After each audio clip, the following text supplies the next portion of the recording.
दोस्तों, आज की कहानी है ननन जी मायके आके थोड़ा बहुत काम भी कर लिया करो, सिर्फ पलंग ही मत तोड़ो।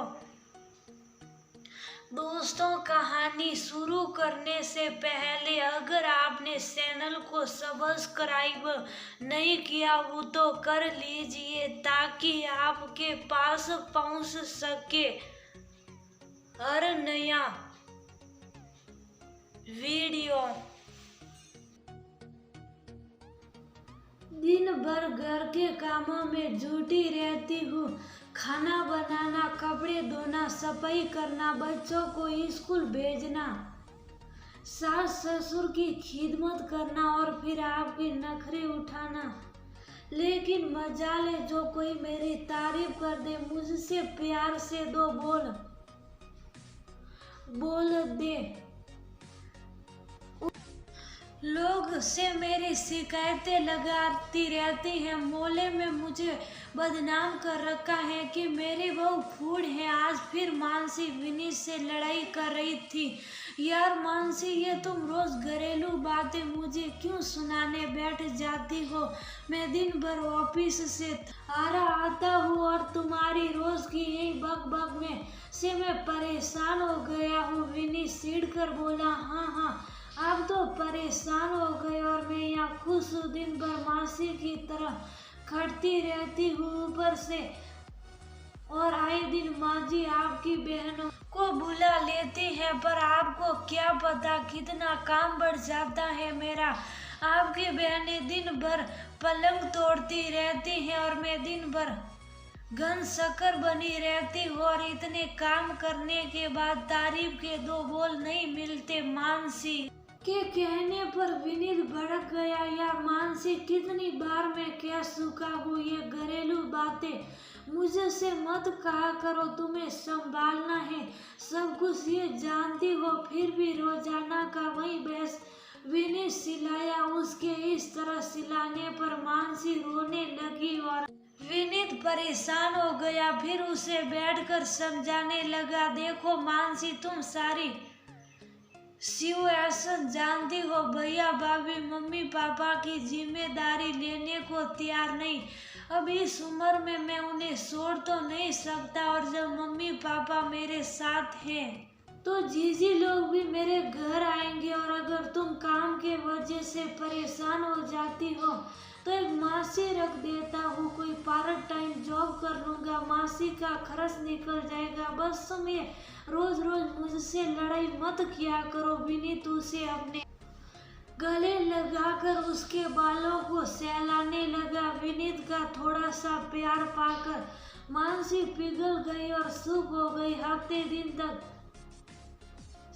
सब ठीक रहा। मानसी ने खुशी खुशी सारे काम किए, लेकिन फिर आज मानसी का मूड खराब था। दोनों जीजियां आई हुई थी उनके बच्चों ने सारा घर फैला रखा था और उन दोनों को बातों से फुर्सत नहीं थी। मानसी अकेले सफाई और किचन देखते हुए हलकान हो रही थी। गुस्से में उसने सारे काम निपटा कर अपने रूम में जाकर दरवाजा बंद कर लिया। दोनों बच्चे स्कूल चले गए थे, तभी उसके दोस्त तनीषा का फोन आ गया। तनीषा जॉब करती थी, कभी कभार उससे बात हो पाती थी। मानसी उससे बात करने लगी और फिर सारे दुखड़े रोने लगी। आज तनीषा छुट्टी पर थी। उसने आज मानसी को समझाने का सोचा और कहा, देखो मानसी, अभी तुम्हारी शादी को सिर्फ 8 साल हुए, तुम पढ़ी लिखी हो, खूबसूरत हो, जवान हो, अभी तुम्हारे खुश रहने के दिन है, लेकिन तुम जब देखो शिकायतें लेकर बैठी रहती हो, दुखी रहती हो। देखो, तुम्हारे दुख की वजह तुम्हारे घर वाले नहीं है, ना ही तुम्हारा ज्यादा काम करना और ना ही तुम्हारी जिम्मेदारियां हैं, बल्कि तुम्हारे तकलीफ की वजह तुम्हारी उम्मीदें हैं जो तुम उनसे लगाती हो। मैं जानती हूँ तुम एक मेहनती लड़की हो, तुम कामों से परेशान नहीं होती हो, तुम उनसे उम्मीद लगाती हो कि जब तुम उनके सारे काम करो, उनकी खिदमत करो, तो बदले में वह तुम्हारी तारीफ करे, प्यार के दो बोल बोले, तुम्हारे सर पर हाथ रखे, ये तुम्हारा हाथ बटाए। और जब ऐसा नहीं होता तो तुम्हारी उम्मीदें टूटती हैं और तुम दुखी होती हो।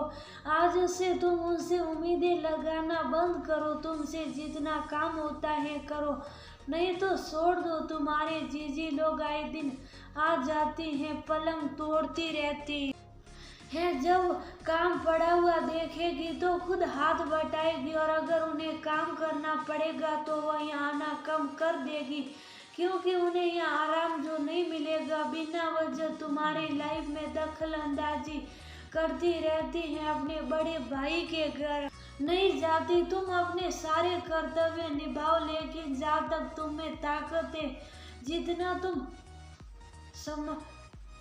सक्षम हो, ज्यादा दिमाग पर लोड लेने की जरूरत नहीं है। तुम खुश रहने की कोशिश करो, उम्मीदें खुद से लगाओ, दूसरों से नहीं। देखना तुम अच्छा महसूस करोगी। और अब तो बच्चे भी स्कूल जाने लगे हैं, अगर तुम्हें अच्छा लगे तो कोई जॉब पकड़ लो, ये घरेलू मसले खुद सुलझ जाएंगे। विनीत को घर के खर्चों में भी तुम्हारा हाथ बटाता देखकर खुश होगी। जॉब में एंगेज रहोगी तो दिमाग लड़ाई झगड़ों में कम लगेगा। जिम्मेदारियां कभी खत्म नहीं होगी, इनसे घबराना नहीं, इनको मैनेज करना सीखो।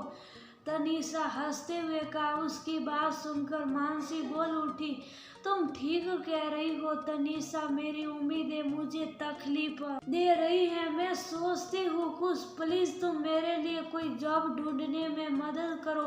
उसके कहने पर तनीषा ने कहा, ठीक है, मैं कुछ करती हूँ और अभी फोन रख रही हूँ, तुम बस खुश रहा करो। ये कहकर उसने फोन रख दिया। महीना बीत गया था, लेकिन एक बार भी मानसी ने विनीत से लड़ाई नहीं किया। विनीत देख रहा था आजकल मानसी खुश रहने लगी है, उसे खुशी हुई और पूछ बैठा, क्या बात है मैडम, आजकल लड़ाई नहीं कर रही हो मुझसे?